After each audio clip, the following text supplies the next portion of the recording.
रावण को शिव से चाहिए था, लेकिन राम को शिव चाहिए थे। उसी के नाथ हो गए जो उनके साथ हो लिया, वहीं के हो गए हैं वे जहां सुना शिव शिवम डमट डमट डमट डमरू कह रहा शिव शिवम।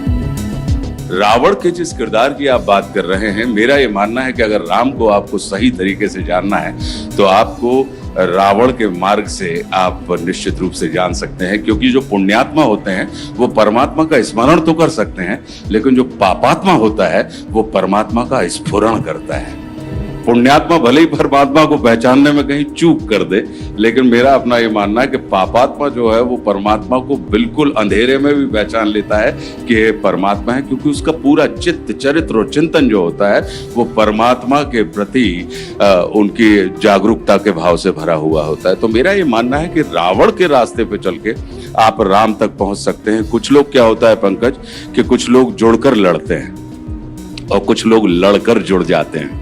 तो रावण जो है वो लड़कर जुड़ने वाला व्यक्ति है और परमात्मा का सानिध्य ये है, मेरा अपना ये मानना है कि मर्यादा पुरुषोत्तम श्री राम का सानिध्य जो होता है, आप किसी भी तरीके से उनसे मिलें वो आपको निशंक ही करते हैं। इसलिए लिखा गया है कि अपने प्यारे राम को रीझ भजो या खींच, खेत पड़े बढ़ जात है उल्टो सीधो बीज।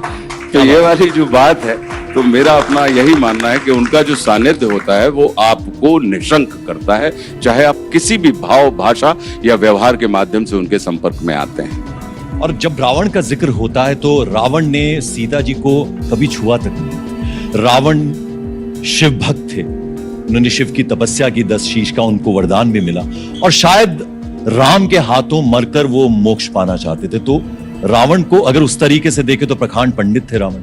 जी, बहुत अच्छी बात आपने कही कि अब देखिए आप कितना विलक्षण किरदार है। और अगर परमात्मा श्री राम और त्रिलोक विजेता रावण के व्यक्तित्व के ऊपर अगर हम दृष्टि डालें तो हम ये पाएंगे कि एक की उपासना, रावण की उपासना, दोनों ही शिव उपासक थे, परमात्मा श्री राम भी और रावण भी। रावण की उपासना में कामना थी और राम की उपासना में भावना थी।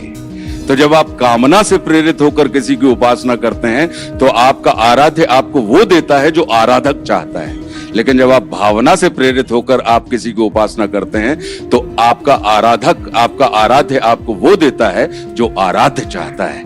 तो ये एक जो बेसिक अंतर, रावण को शिव से चाहिए था लेकिन राम को शिव चाहिए थे।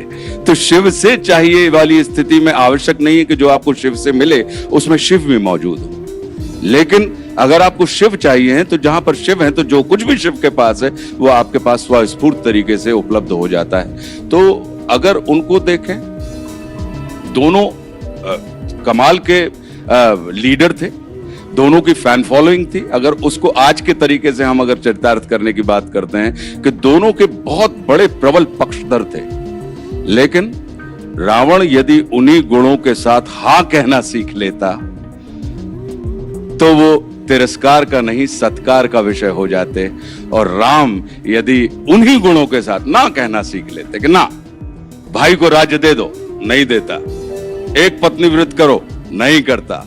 रावण से अगर आप ये कह देते कि रावण ऋषियों को मत सताओ, हाँ नहीं सताता, किसी पर स्त्री के ऊपर दृष्टि मत डालो, हाँ नहीं करता।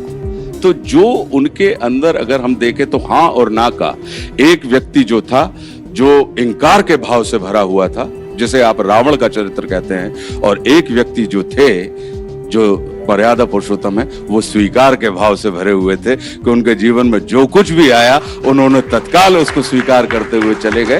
वो प्रतिकूल को अनुकूल बनाने में सिद्ध थे, प्रतिकूल परिस्थितियों को अनुकूल बनाने का काम श्री राम ने किया, और रावण के जीवन में कहीं ना कहीं प्रतिकूल अनुकूल परिस्थितियों को प्रतिकूल में परिवर्तित करने का काम उन्होंने किया। लेकिन यदि देखें कि अगर परम ब्रह्म परमात्मा देवादिदेव महादेव का सानिध्य आपके जीवन में आता है तो सानिध्य के लिए रावण ने अगर तपस्या की और उसने कहा कि मुझे अमरत्व चाहिए, मुझे अमर होना है, लेकिन सृष्टि का विधान है कि जिसने भी इस प्रकृति में, इस सृष्टि में जन्म लिया है उसे जाना पड़ेगा। आपको आने और जाने के बीच में रहने की व्यवस्था उन्होंने की है परमात्मा ने।